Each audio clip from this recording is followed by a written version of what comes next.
Cristo. Que assim seja. Hoje nós vamos com o assunto Os Demônios do livro Céu e Inferno, né? O assunto que nós iniciamos semana passada.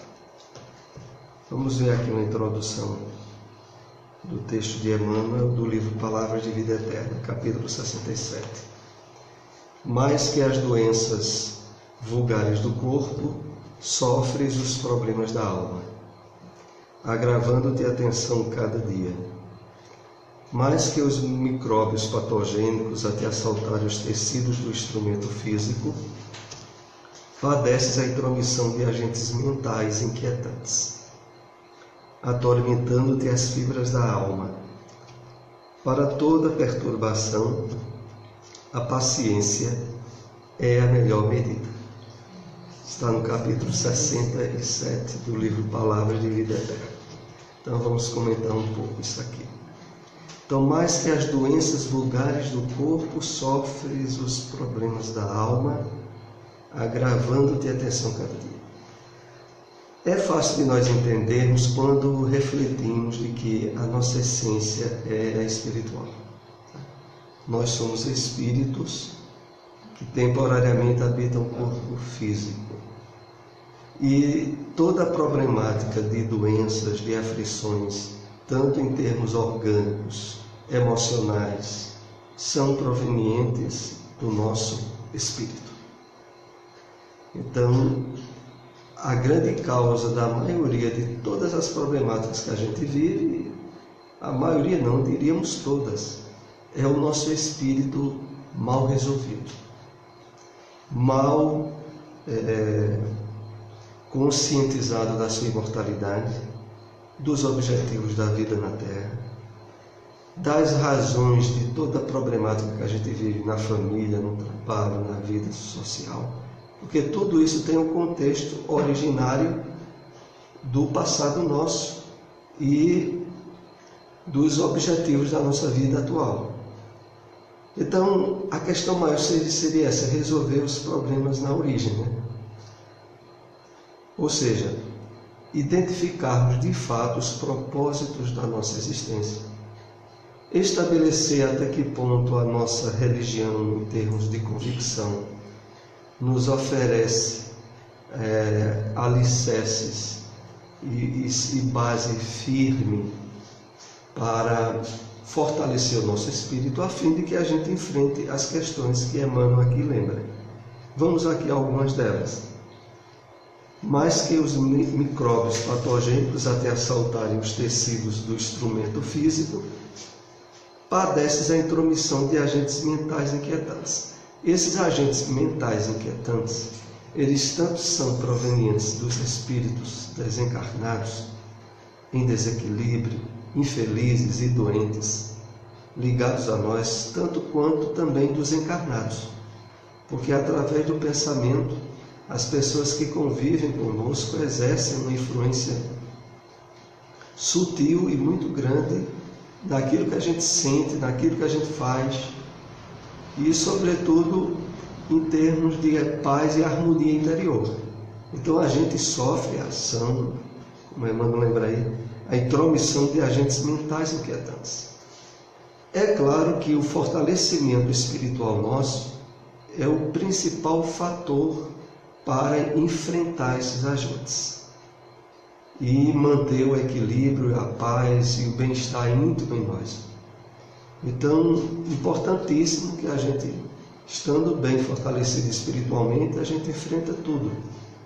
Os ambientes, por mais adversos que sejam, em vez de serem causadores de tormentos, eles passam a ser estímulos de crescimento espiritual, se a gente estiver bem. Porque quando a gente está bem, as contingências que nos inquietariam e nos infelicitariam passam a ser percebidas como elemento para desenvolver a calma, a paciência, como Emmanuel cita no final, e virtudes outras que só de fato se estabelecem em nós enfrentando dificuldades. Ninguém trabalha a paciência, a calma, a serenidade em um ambiente de paz e serenidade, porque aí é mero reflexo. Para que a gente realmente estabeleça paz, paciência, equilíbrio como virtudes, a gente tem que estar lidando com pessoas inquietas, com situações e circunstâncias provocativas e manter o nosso estado íntimo equilibrado. Isso a gente só consegue fortalecendo-se espiritualmente. É aí onde está o foco principal. E no final Emmanuel diz, para toda perturbação, a paciência é a melhor medida. É a medida mais eficaz, principalmente, como havíamos citado, quando temos que lidar com pessoas difíceis. Porque às vezes as pessoas não percebem, mas tanto de ordem das influências espirituais negativas, dos espíritos fora do corpo, quanto os que estão no corpo, quando há assim um objetivo de nos desequilibrar, o antídoto mais eficaz e determinante é a gente manter a calma, a paz, a paciência intacta. É a resposta mais, ao mesmo tempo, resolvedora e ao mesmo tempo eficaz para a gente e para qualquer pessoa, qualquer espírito que queira nos perturbar. É por isso que Emmanuel colocou no final aí, para toda perturbação. A paciência é a melhor medida. Se a gente tiver a serenidade, o equilíbrio íntimo, enfrentando situações ou pessoas adversas, acabou. As situações mudam e as pessoas ou mudam ou se afastam de nós, porque elas vão percebendo que ali não nos atinge. Isso aí é que de fato é eficaz. Então vamos prosseguir no livro Céu e o Inferno, a temática sobre os demônios. Hoje possivelmente iremos tentar concluir. E vamos aqui ao primeiro slide, prosseguindo, que diz assim: se Satã e os demônios eram anjos, eles eram perfeitos. Como sendo perfeitos puderam falir, a ponto de desconhecer a autoridade desse Deus, em cuja presença se encontravam? Ainda se tivessem logrado uma tal eminência, gradualmente, depois de haver percorrido a escala da perfeição, poderíamos conceber um triste retrocesso, não porém do modo porque não nos apresentam, isto é, perfeitos de origem. Então aqui Kardec nos convida a fazer um raciocínio, uma reflexão muito lógica e profundamente racional, que é o seguinte: veja, se os chamados demônios ou Satanás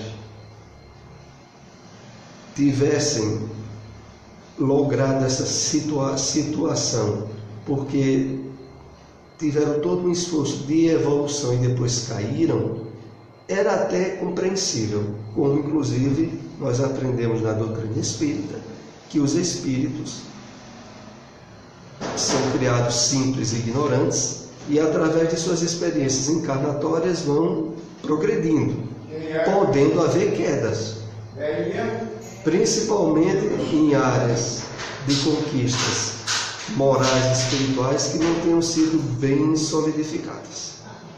Então a gente sabe que, pela própria experiência humana, as quedas morais surgem às vezes, boa noite, surgem em situações que ninguém esperava, desde aquelas oriundas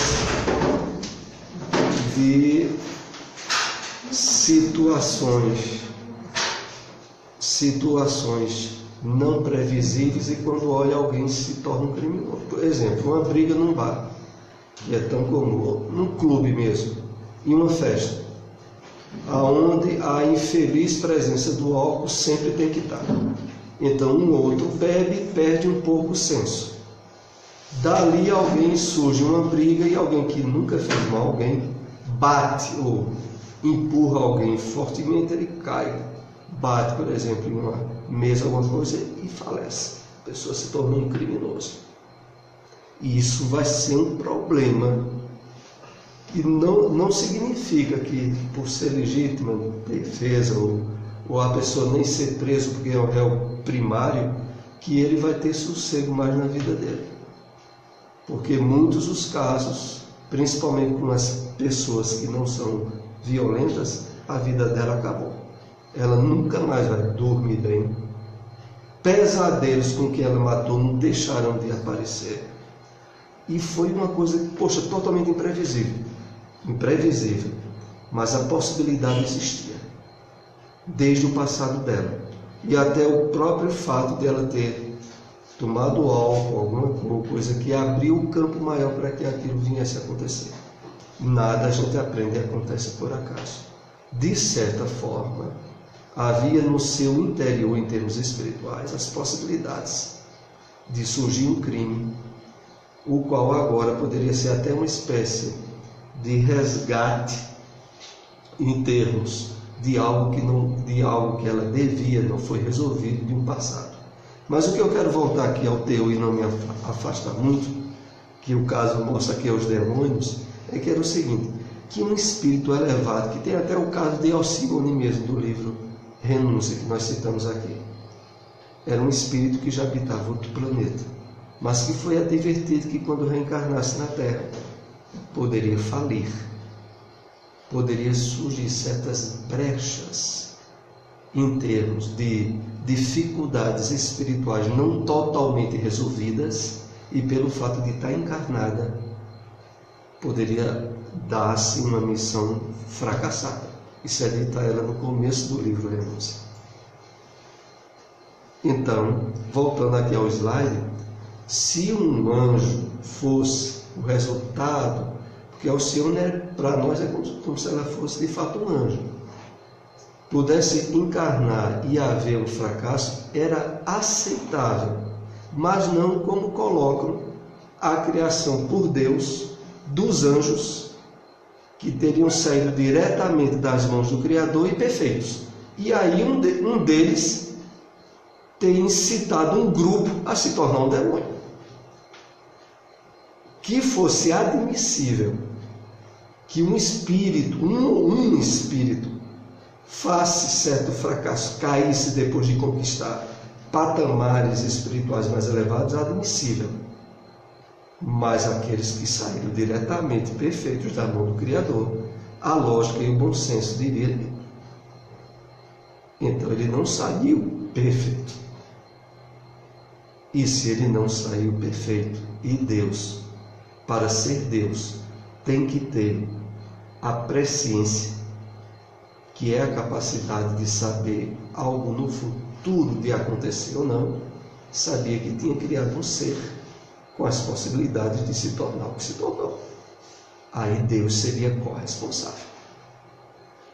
A questão toda é que isso que nós analisamos aqui, quase que de uma forma fria, para os nossos irmãos cristãos de igrejas evangélicas, ou até alguns que estabeleceram muitos laços com a Igreja Católica, isso que a gente está comentando aqui não poderia nem ser comentado, porque já estaria sob o poder do demônio.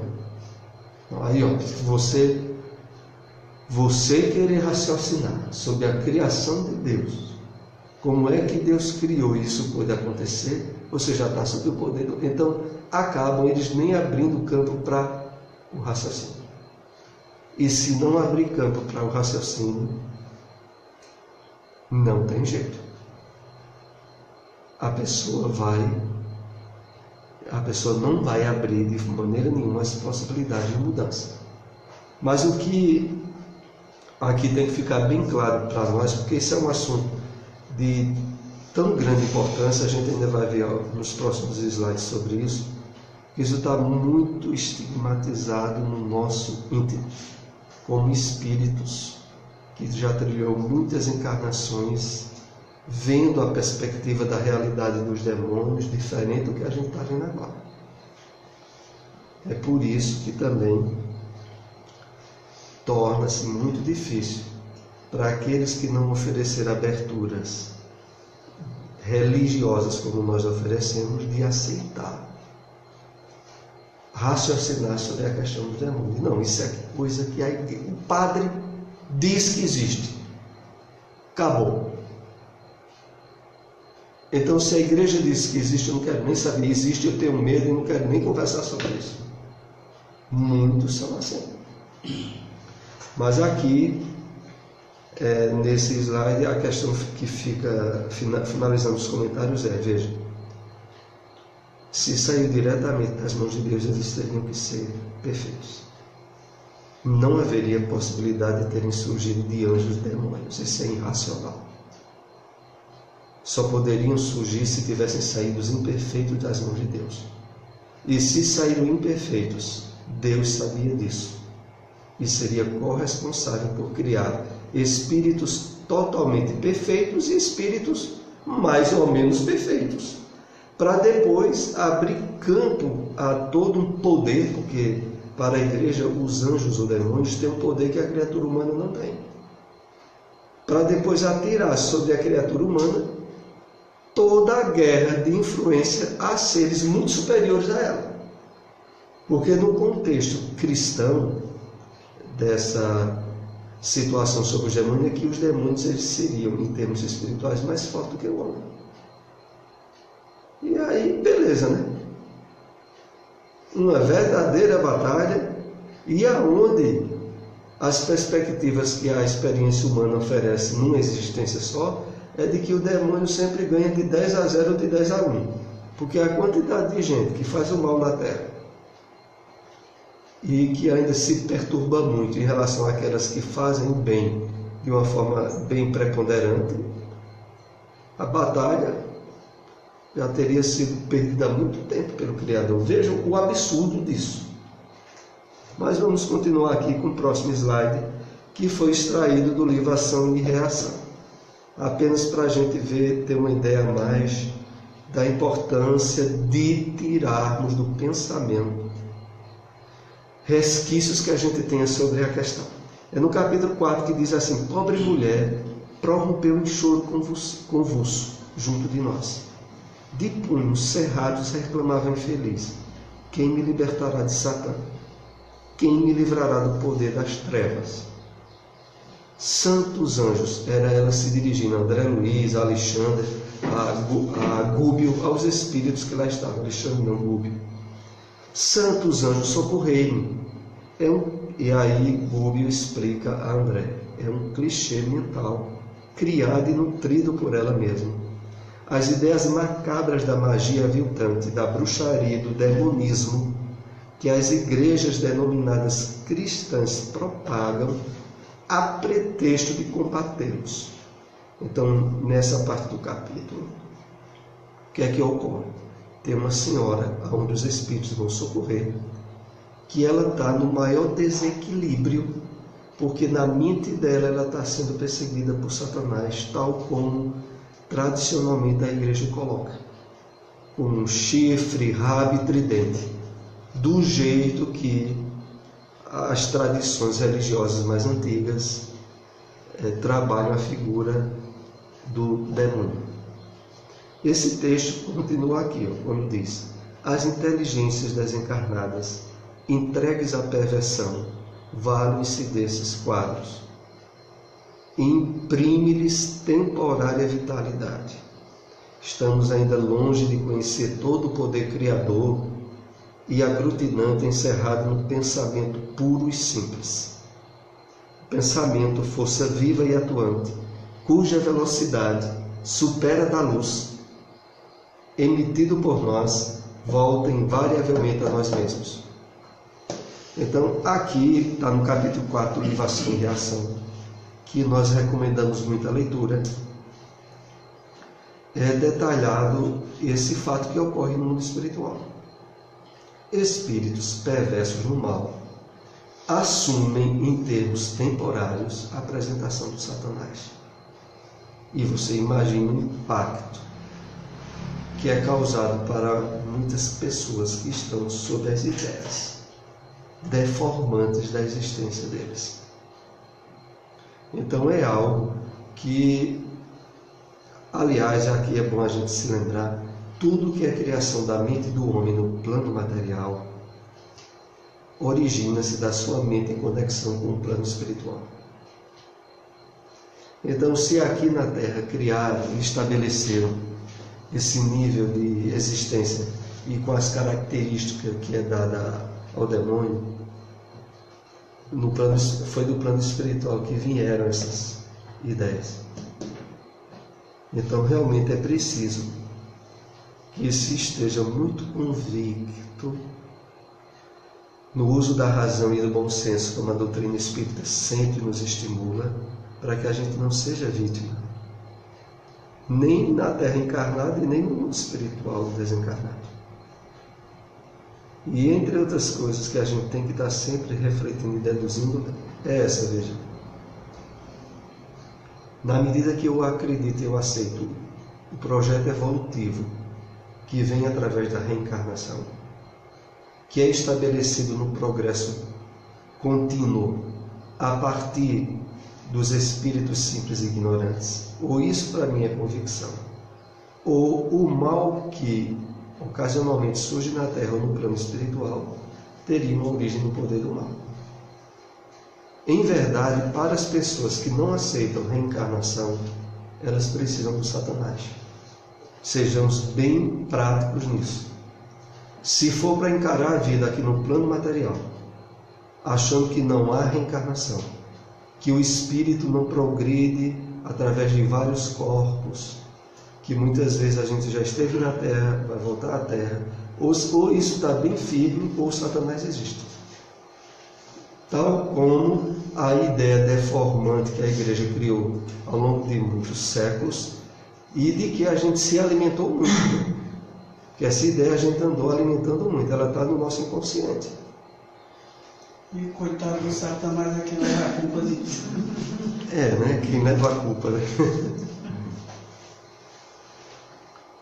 Voltando aqui agora ao livro Céu e Inferno, aonde ele vai se referir ao único texto na Bíblia que utilizaram para dar campo ao entendimento do Satanás. Vejam só o que é dito, em Isaías 14:11. Teu orgulho foi precipitado nos infernos. Teu corpo morto baqueou por terra. Tua cama verterá podridão e vermes tua vestimenta. Como caístes do céu, Lúcifer, tu que parecias tão brilhante ao romper do dia. Como foste arrojado sobre a terra, tu que ferias as nações com teus golpes, que dizias de coração, subirei aos céus, estabelecerei meu trono acima dos astros de Deus, sentar-me-ei acima das nuvens mais altas e serei igual ao Altíssimo. Esse texto da Isaías, ele vem depois que o povo judeu foi libertado por Ciro, o Persa, do poder de Nabucodonosor, que na época era tido o Império Babilônico, era como o Império Romano que veio mais adiante, mandava em todo mundo. E o rei se tinha como Deus.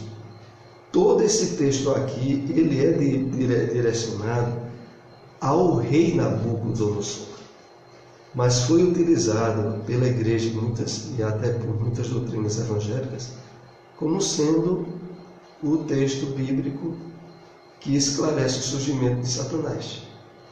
Aí vejam, a ideia, quando aqui falo de Lúcifer, do poder do mal, já foi proveniente das doutrinas que o povo judeu colheu durante o período de escravidão que eles estiveram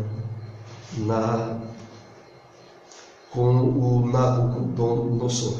Então eles colheram a ideia de um Deus do mal em guerra com o Deus do bem, de onde veio esse texto. Porque até antes desse período o povo judeu nem tinha demônio nos livros e nem Deus tinha adversário. Quando acontecia uma coisa desgraçada, a origem era Deus, que castigava o povo judeu por eles terem agido mal. Quando era uma coisa boa, era Deus que beneficiava eles por terem tido um comportamento equilibrado e terem feito o bem. Assim é ao longo da história bíblica. Deus incorporava os dois aspectos. Quando eles absolveram a doutrina lá com os persas, eles introduziram a história de um Deus adversário, de um Deus do mal. E então, voltemos ao texto para a gente ver que realmente ele se aplica todo ao rei Nabucodonosor, e não ao surgimento do Satanás. Quer ver? Teu corpo foi morto, vagueou por terra, porque o rei perdeu. O Ciro, houve uma guerra lá e acabou com a Babilônia. E aí o profeta diz exatamente o que houve com o rei. Como caíste do céu, Lúcifer, tu que parecias tão brilhante ao romper do dia, como foste arrojado por terra, tu que ferias as nações, porque eles através de guerras, matavam os outros povos, feriam as outras nações. Que dizias no teu coração, subiria aos céus. Era comum naquela época os reis se colocarem como Deus e tendo poder absoluto sobre o povo ao qual ele devia obediência. E no final desse subiria, estabeleceria meu trono acima dos astros de Deus, sentar-me acima das nuvens. Esse texto colocado no livro do profeta Isaías é tido como sendo o único texto bíblico que daria endosso ao surgimento do mal. Vamos ver aqui ainda no livro Céu e Inferno a continuação disso. Foste precipitado dessa glória no inferno, até o mais fundo dos abismos.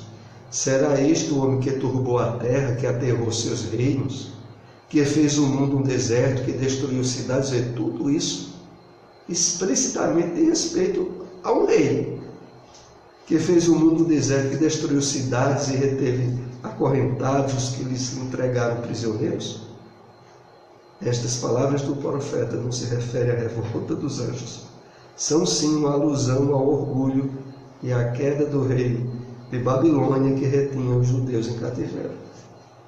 Esse é o texto único, em termos literais, porque é claro que Jesus aproveitou muito as crenças populares que o povo judeu tinha para trabalhar princípios espirituais em cima desses textos, como inclusive é aquele de Jesus ter sido tentado durante 40 dias no deserto, que aliás é um dos textos bíblicos que para os nossos irmãos evangélicos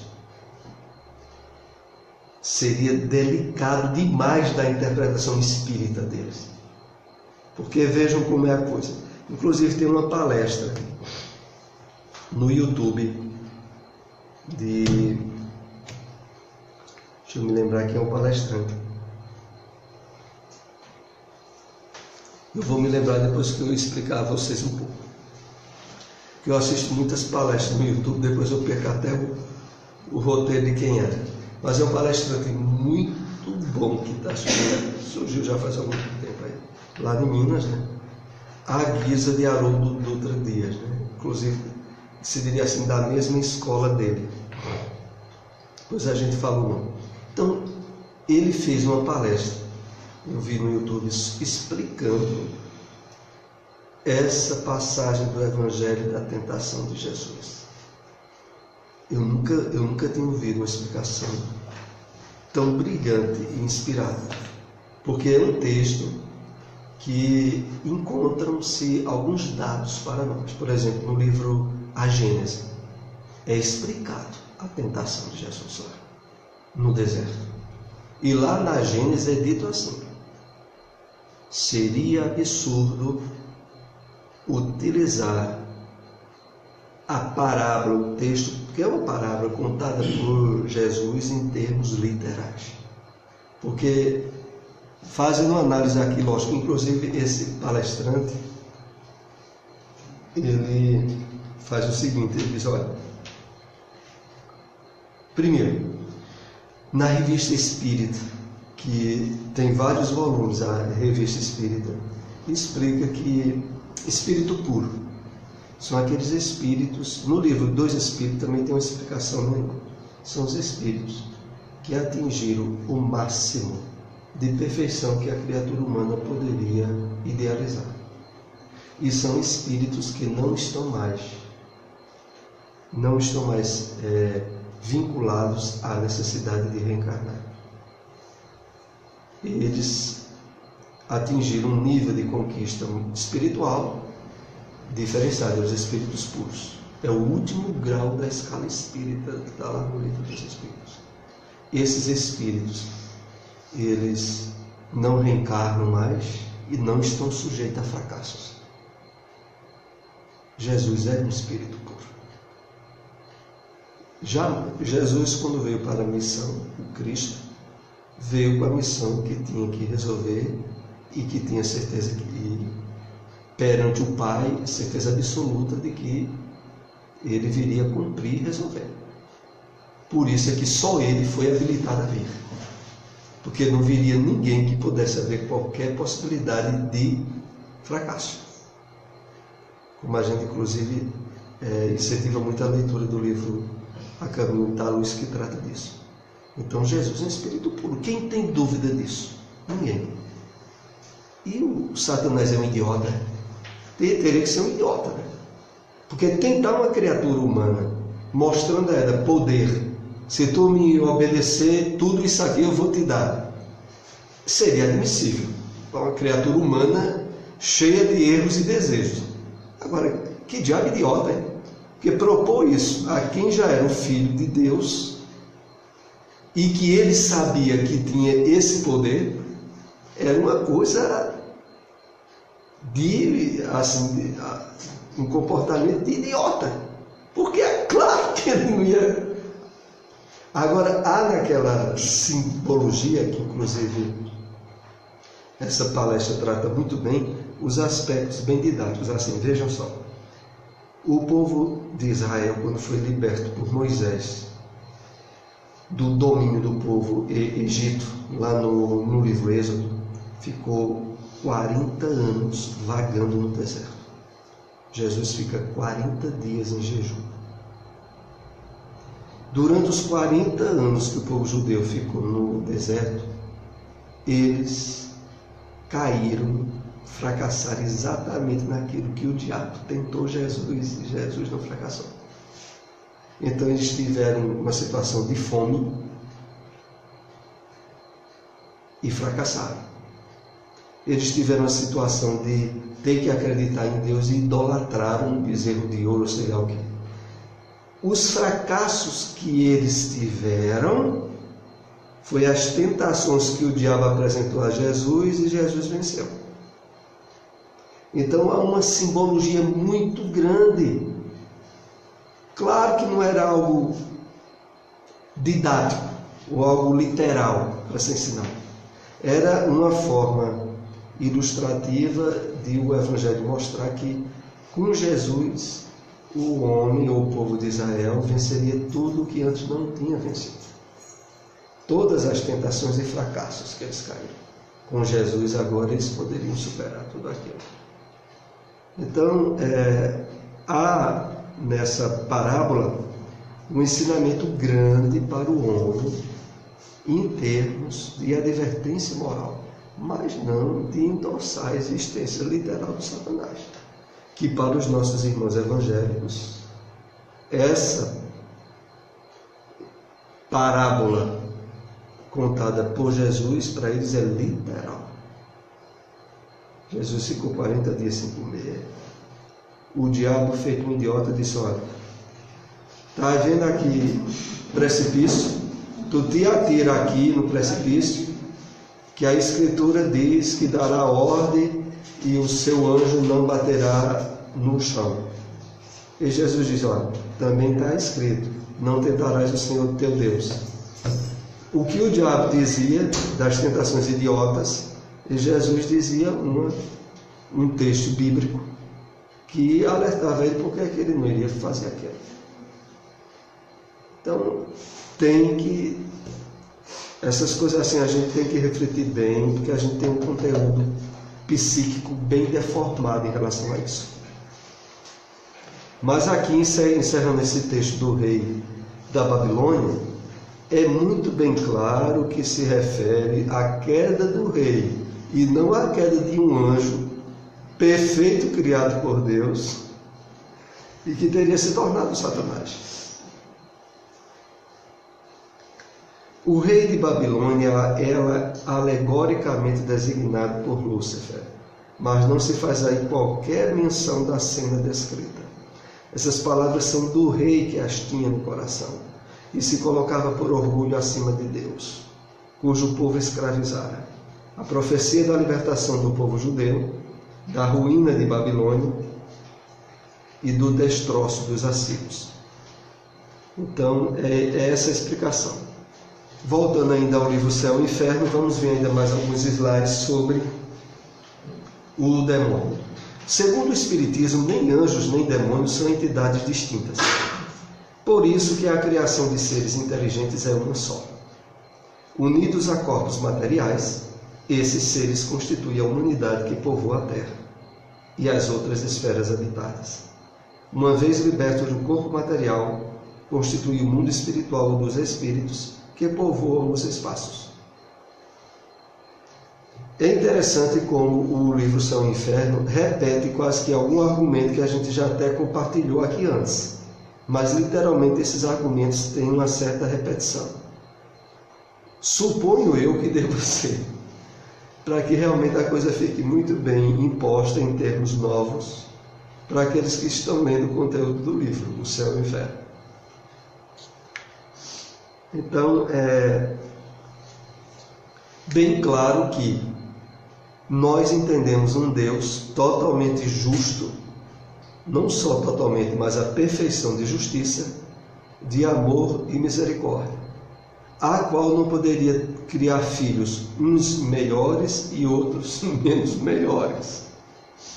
De que o critério de justiça infinita que a gente tem de Deus é absolutamente igual para todos e ninguém com privilégios.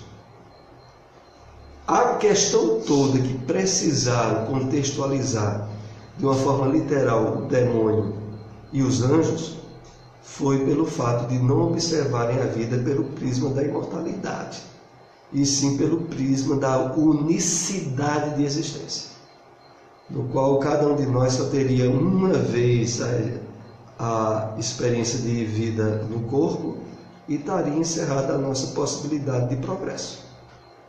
Então isso é algo que fica muito bem definido quando a gente vai estudando o Espiritismo. Segundo a doutrina da Igreja, os demônios foram criados bons e tornaram-se maus por sua desobediência. São anjos colocados primitivamente por Deus no ápice da escala, tendo dela decaído. Segundo o Espiritismo, os demônios são espíritos imperfeitos, suscetíveis de regeneração, e que, colocados na base da escala, hão de nela graduar-se. Então, para nós, todos os espíritos hoje, anjos, foram criados muito antes de nós e que escalaram as lutas evolutivas que nós estamos escalando. É exatamente assim. Porque às vezes tem alguns conceitos que eu já vi de alguns espíritas mesmo tendenciosos, de achar que teve espíritos que desde a encarnação seguiram a minha regra, enquanto que outros espíritos não seguiram a linha reta, seguiram uma linha tortuosa, quer dizer, nós. E isso também tem a ver, de certa forma, com um certo preconceito de, poxa, se tem alguns que seguiram a linha reta sempre, será que não foram criados melhores? Então temos que ver que, se todos foram criados simples e ignorantes, todos trilharam rotas de acertos e desacertos. A questão é a época em que foram criados. Tanto quanto nós sabemos também que agora, nesse momento, como Deus cria intermitentemente, está sendo criado espíritos em início de escalas evolutivas, como primitivos em muitos planetas. O que realmente a gente precisa, e isso o Espiritismo ajuda muito a acordar na gente, é a ideia de infinitude. Porque antes realmente do Espiritismo em termos cristãos, a gente tem uma ideia, e isso está muito dentro de nós, de vida na Terra, viu? Fora da Terra, quem é que sabe se tem vida? Ninguém provou que tem. Então veja, no conceito de nós espíritas, bem acertado na doutrina, existem milhares de planetas na situação evolutiva da Terra, antes da Terra e para frente da Terra.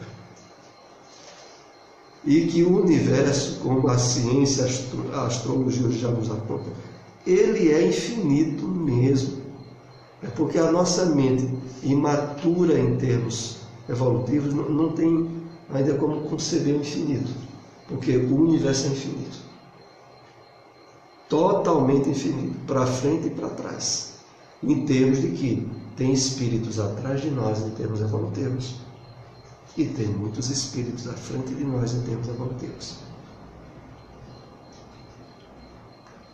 A unidade da criação, aliada à ideia de uma origem comum, tendo o mesmo ponto de partida e trajetória, elevando-se pelo próprio mérito, corresponde melhor à justiça de Deus do que a criação de espécies diferentes, mais ou menos favorecidas de dotes naturais que seriam outros tantos privilégios. Então, a ideia muito bem clara e colocada pela doutrina espírita na nossa cabeça é: todos iguais, ninguém criado melhor do que o outro, e através da reencarnação vivenciando circunstâncias, problemas e experiências necessárias ao ponto evolutivo em que nos encontramos. De tal modo que o Espiritismo ele é muito bem claro quando diz: olha, você nasceu na família certa, no país certo, na situação certa, porque você não está aqui por primeira vez, e você está justamente no ponto evolutivo ideal para fazer o máximo em termos de conquistas evolutivas, desde que você aproveite da melhor forma possível as circunstâncias nas quais a sua vida tem lhe colocado. A doutrina vulgar sobre a natureza dos anjos, dos demônios e das almas, não admitindo a lei do progresso, mas vendo todavia seres de diversos graus, conclui que seriam produtos de outras tantas criações especiais. E assim foi que chegou a fazer de Deus um pai parcial, tudo concedendo a alguns de seus filhos e outros impondo mais rude trabalho. Como normalmente, antes de nós termos tido a bênção de conhecer o Espiritismo, poderíamos analisar a vida. Porque fora da estrutura que nos foi agora apresentada de reencarnação e de pluralidade de existência, a gente vivia no mundo dizendo: meu Deus, tem gente boa sofrendo de privações materiais a problemas familiares imensos, e tem tanta gente má em situações de privilégio. Como é que pode?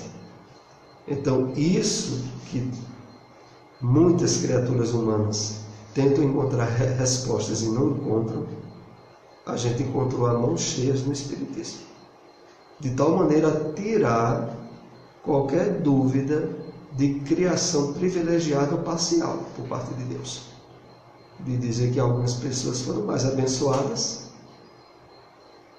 vieram em tal família, e tais criaturas foram mais amaldiçoadas, vieram naquelas outras famílias. Possivelmente, quantas vezes nós, na nossa infância, não teríamos dito: eu queria ter nascido na família de fulano, tão bom se eu tivesse nascido na família de fulano. Isso, né, no início, em termos de maturidade, se a gente for comparar em relação à religião, agora no Espiritismo, a gente está tendo uma perspectiva madura de ver que não é assim. Que, na verdade, para as experiências que o nosso espírito tem que entregar, a gente vê na família certa.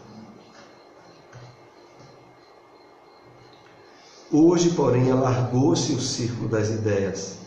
O homem vê mais claro e tem noções mais precisas de justiça. desejando-a para si e nem sempre encontrando-a na terra, ele quer pelo menos encontrá-la mais perfeita no céu. E aqui está porque ele repugna a razão, toda e qualquer doutrina na qual não resplanda a justiça divina na plenitude integral da sua pureza. Então agora nós chegamos, grande parte da humanidade, automaticamente tendo sido abençoada com a revelação nova do Consolador, que é o cristianismo redivivo, é porque a grande maioria da humanidade atingiu uma possibilidade de maturidade do senso espiritual, de justamente na proposta espírita encontrar todas as respostas que precisava.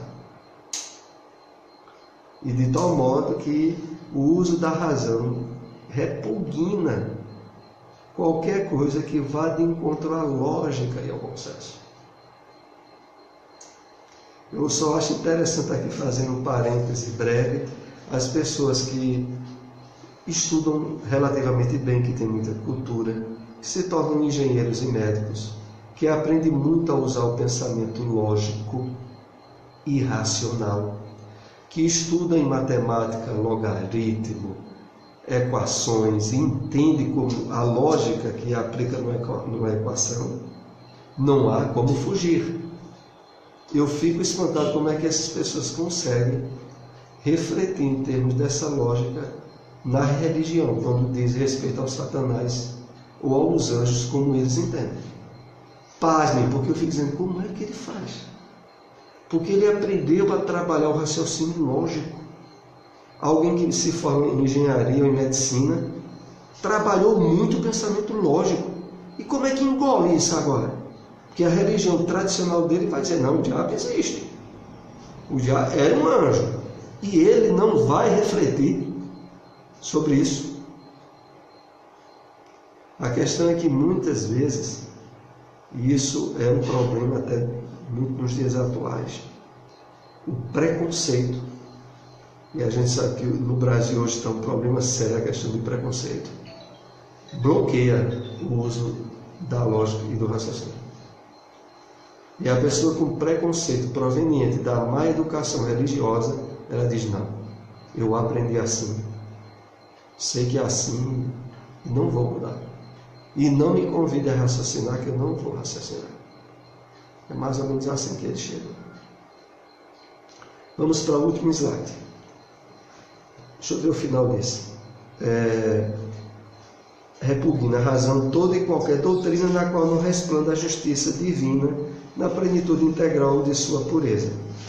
Se lhe for posterior, nesse caso, passa a ser uma criatura de Deus.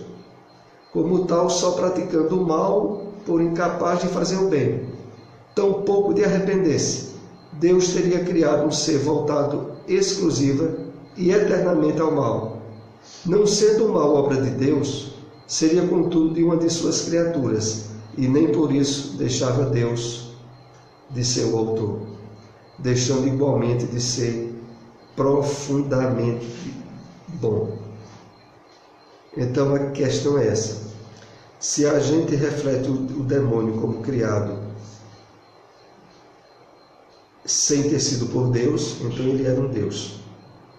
E haveria uma guerra de estabilidade no universo. Se é posterior, Deus sabia o que tinha criado. E aí, consequentemente, não seria infinitamente bom, misericordioso e justo. Nessa equação não há outra forma de fechar. Então é isso. Esse foi o último slide dessa temática do demônio. Alguém tiver alguma pergunta ou dúvida, nós podemos ainda tentar responder. Se não, nós paramos aqui o nosso estudo de hoje. É uma questão sucinta, né? Houve aqui, eu lembrando aqui, já fechando esse assunto, houve uma vez que já teve espírito utilizando das energias ectoplásmicas, de certa vez ter se materializado na forma de demônio para assustar Chico Xavier.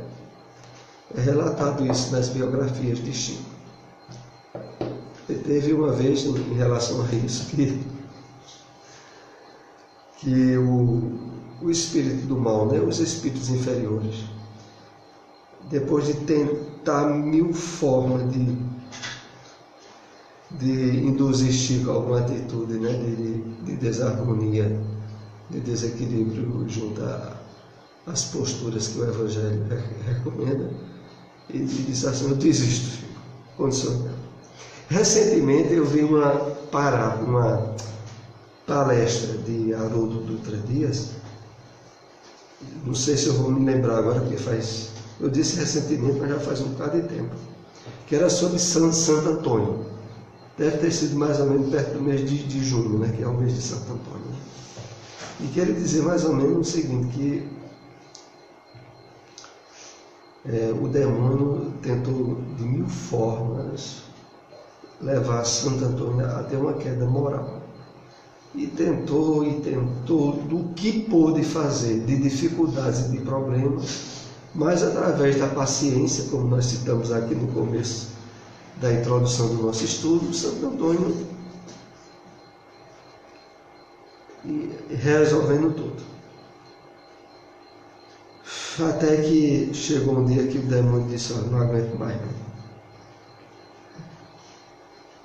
Você ganhou, eu vou embora. E aí conta que quando o demônio disse isso, aí Santo Antônio se ajoelhou e disse: graças a Deus consegui vencer o poder do demônio. Ele não usou, parece que graças a Deus, não usou uma expressão de que finalmente ele tenha vencido aquilo, né? E aí quando ele disse isso, o demônio virou as coisas e disse: agora eu posso tentar. Porque, na verdade, a lição de moral era que a vigilância, em termos de conquistas evolutivas, ela tem que ser permanente. A gente nunca pode dizer que venceu. E na história de Chico, eu falo muito sobre isso, de que ele, quando diziam a ele: Chico, você, graças a Deus, né, teve a missão bem realizada. E Chico sempre dizia que, olha, até o momento de desencarnar, de voltar ao mundo espiritual, a gente nunca pode dizer que, de fato, aquilo ali já foi fechado e está vencido. Porque qualquer um pode ter quedas morais. Chico já advertia isso, né? Avalie nós, né? Porque realmente a criatura humana, devido ao passado mal resolvido, e todos nós temos um passado a resolver, somos suscetíveis, qualquer um, e principalmente quando julga que já está suficientemente forte, de ter quedas. Agora vai dizer isso aonde, né? Que a grande ilusão deles é que aceitou Jesus, está tudo resolvido. Apesar que o apóstolo Paulo, nas suas cartas, dizia mais ou menos o seguinte sobre isso: não digo que tenha conseguido, mas uma coisa faço, é que, deixando as coisas que para trás ficam, eu caminho para o prêmio da santa aspiração em Cristo Jesus. Mas ele dizia assim: não digo que consegui. O apóstolo Paulo era muito renitente, era bem evidenciador disso, de que a vitória dele era algo que ele tinha por estar profundamente ligado ao Cristo, mas que ele não tinha como resolvido. E a gente vê realmente, como tu citaste, muitos irmãos que às vezes julgam, até porque recebem um batismo, e acham que o batismo já os promoveu a uma salvação, e acham que já estão com a vitória certa em termos espirituais. Mas é assim, vamos para a prece, né? Já não chegou na prece, Então vamos acompanhar a prece aí com Geraldo. Senhor Jesus, Pai de infinita bondade,